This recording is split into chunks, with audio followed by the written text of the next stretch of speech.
J'avais envie de comprendre comment ça fonctionnait. J'ai d'abord commencé par démonter et casser des Mortima.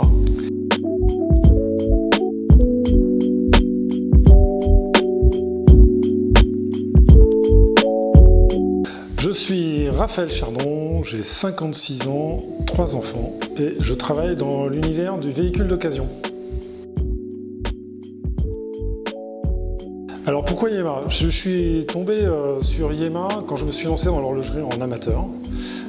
J'avais envie de comprendre comment ça fonctionnait. J'ai d'abord commencé par démonter et casser des Mortima. Et puis assez vite, je suis arrivé sur Yema parce que c'était des montres qu'on trouvait facilement sur eBay, à des prix très raisonnables, avec des mouvements plutôt bien faits. Et donc il y avait un vrai champ pour jouer. Voilà. Et puis ensuite, de fil en aiguille, j'ai révisé, réparé ma première Superman, mon premier Flagraph. J'ai commencé à discuter sur des forums avec des gens qui s'entraident, qui donnent des conseils techniques, voilà, etc. Et donc finalement, on finit par rentrer dans l'univers de la marque, dans l'univers de ses montres, dans son ADN. Et puis plus récemment, au début de l'année dernière, j'ai rejoint l'équipe d'animation du club Yema, pour lequel j'ai fait quelque chose qui était nouveau pour moi, qui était de m'intéresser à l'histoire de l'entreprise et de la marque.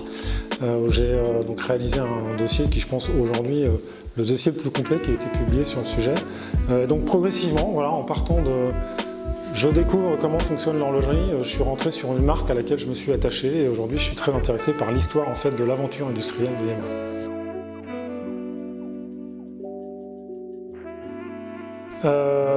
Deux choses. La première, c'est que je suis tombé amoureux, en révisant mes montres, etc., de la signature calligraphiée sous-marine, qui je trouve a un pouvoir de séduction très intemporel, proche de ce qu'on trouve chez Omega avec la Speedmaster, la Railmaster, etc.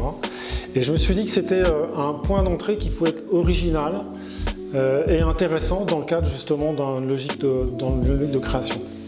La deuxième motivation, ça a été le fait de tout simplement de se confronter à un public, parce que c'est facile quand on est nous collectionneurs, amateurs, etc.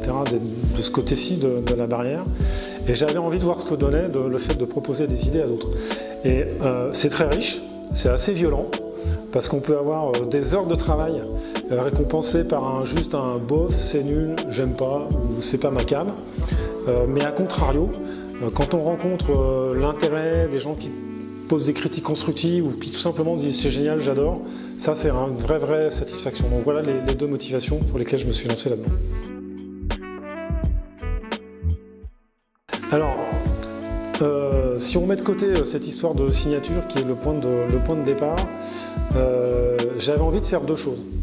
J'avais d'abord envie de sortir de l'univers des toulouages, des montres sportives, etc., que j'aime beaucoup, qui sont très intéressantes, mais j'avais plutôt envie de sortir de cet esprit-là et d'aller plutôt sur une montre du quotidien, facile à porter en toutes circonstances, donc une montre évidemment robuste et capable de s'adapter, mais une citadine.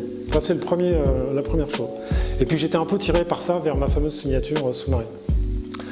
Deuxième idée, c'était de proposer une GMT, parce que c'est une complication qui est intéressante, mais c'est une complication qui est souvent présentée dans un univers assez sportif, avec sa fameuse lunette des 24 heures, etc. Et moi j'avais plutôt envie, parce que je n'ai pas trouvé ça sur le marché, une GMT qui soit une citadine, donc une approche différente. Donc voilà, c'est les deux piliers de mon projet, avec en plus une idée sur deux idées complémentaires. D'abord, je me suis mis dans une logique de collection, c'est-à-dire que mon projet il est déclinable dans plusieurs complications, ça peut être un chrono, etc. Je suis tout de suite parti dans cette idée-là. Deuxième idée, que j'ai jamais vue jusqu'à présent, et peut-être une raison technique d'ailleurs, c'était de décaler, puisque quand on est sur une GMT qui n'a pas une unité extérieure, les indications GMT, les 24 heures, l'échelle 24 heures, elle est sur le cadran. Et donc c'est de le décaler d'un cran, de telle sorte que mes 24 heures GMT, elles sont ni à l'extérieur, ni à l'intérieur, mais entre les index. Et ça permet de proposer un cadran qui est beaucoup plus aéré, sans gêner du tout la lecture des heures, ni des 24 heures. Voilà. Ouais, on l'a fait quand la montre?